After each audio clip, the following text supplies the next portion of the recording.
दिल तोड़ देला साथ छोड़ देला गेला हमरा तू रनिया भुलाई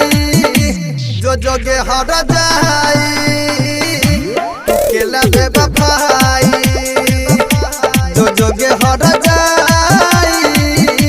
तू केला बेवफाई डीजे सरोज कुमार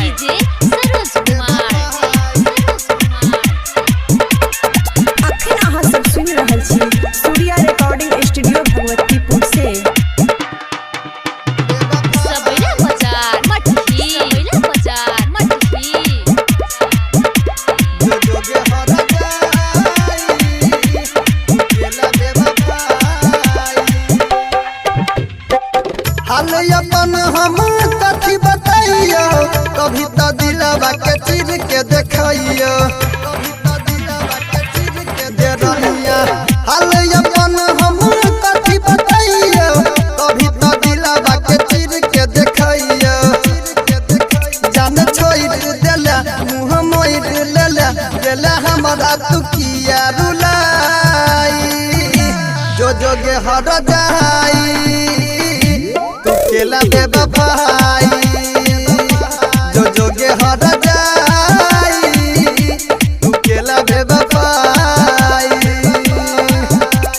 डीजे सरोज कुमार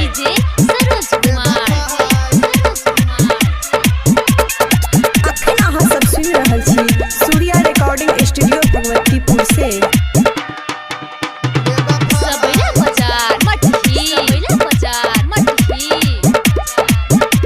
जो जोगे हर जाई केला बेवफाई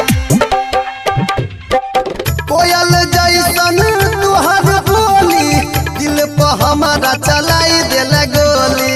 दिल पर हमारा चलाई देला सुना कोयल जैसन तुहर बोली दिल पर हमारा चलाई देला गोली कहो शिवम सरोज देला दिल पर बोझ देला मुकेश के पागल बनाई जो जोगे हर जाई तू केला बेवफाई जो जोगे हर जाई तू केला बेवफाई दिल तोड़ देला साथ छोड़ देला गेला हमरा तू रनिया भुलाई ये दिल तोड़ देला साथ छोड़ देला गेला हमरा तू रनिया भुलाई जो जोगे हर जाई केला बेवफाई